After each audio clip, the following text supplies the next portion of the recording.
A kidney stone can be as small as the head of a pin, almost invisible to the naked eye. But as every stone former knows, the pain resulting from this tiny crystal structure can be enormous. Inside kidney stone disease. Kidney stones, or renal calculi, are aggregates of crystals enclosed in a matrix that develop within the kidneys.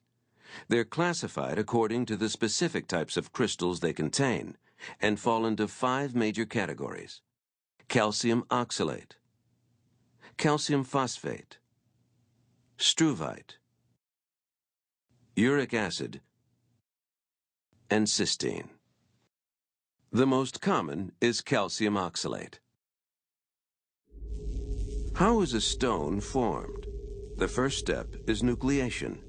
Ions such as calcium and oxalate that have been filtered into the urine by the kidney spontaneously join together to form a solid crystal nidus. This is called nucleation. There are 2 kinds of nucleation.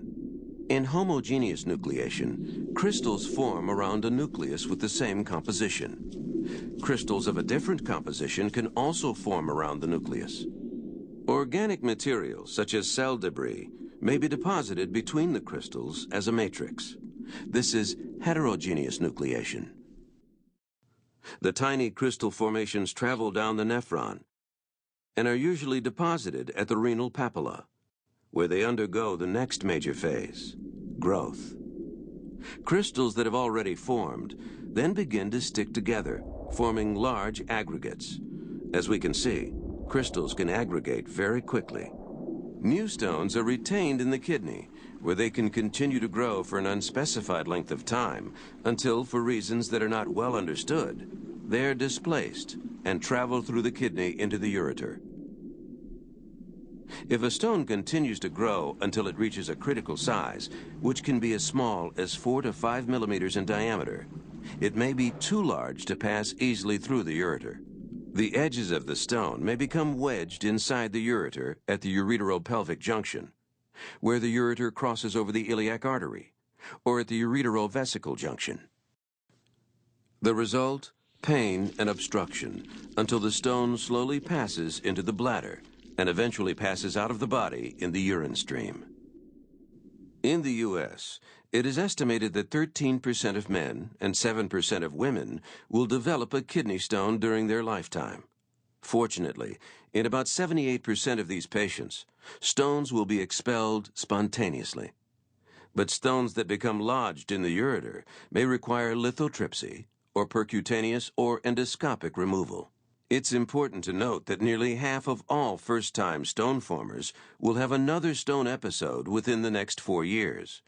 Recurrent stone formers are at even greater risk and may form a new stone every 2 or 3 years. But what actually causes crystals to form? Why do some crystals develop into kidney stones and others do not? One critical factor is supersaturation of the urine with stone-forming salts. Supersaturation is the driving force for crystallization. In undersaturated urine, crystals cannot form. The other important factor is a deficiency in substances called inhibitors. Inhibitors retard the nucleation, growth, and aggregation process by binding ions needed for crystal formation and growth. One of the most important inhibitors is citrate. Urine saturation and inhibitor levels explain why, in normal patients, large crystals are not formed. Their urine is not as saturated, and they have sufficient quantities of inhibitors present. But the urine of patients with kidney stones is more saturated. It may also lack inhibitors that increase the propensity for crystallization of stone-forming salts. There are 2 reasons for this. First, stone formers are known to suffer from a variety of metabolic disturbances that increase the amount of stone-forming substances excreted in the urine and also decrease the excretion of inhibitors. Second, a number of common nutritional and environmental factors can cause abnormalities in the urine. These factors may also exaggerate underlying abnormalities due to metabolic disturbances. Environmental stresses, for example, play a significant role in stone disease, especially factors that trigger excess water conservation in the kidney, such as inadequate fluid intake. Dehydration is a major cause of kidney stones, which is why people living in areas with high temperatures and humidity have a higher incidence of stone formation. A diet high in sodium is a double risk, because it increases calcium excretion and reduces urinary levels of stone-inhibiting citrate. Too much animal protein creates similar problems, encouraging stone growth by increasing urinary uric acid and reducing urinary citrate.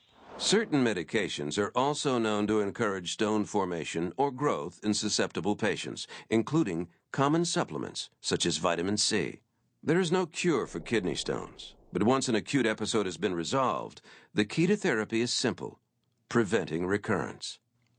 And fortunately, the most common stones, calcium oxalate and calcium phosphate, can be effectively managed with a combination of diet and lifestyle changes and medication.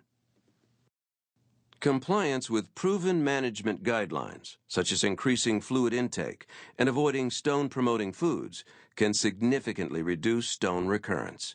Medical therapies, such as thiazide diuretics and potassium citrate, are also highly effective in appropriate patients and can reduce the need for expensive assisted stone removal procedures, such as shockwave lithotripsy, SWL.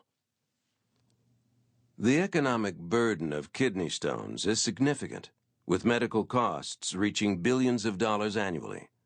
Effective management of this painful disease remains a key priority at Mission Pharmacal, the leader in innovative stone disease therapies.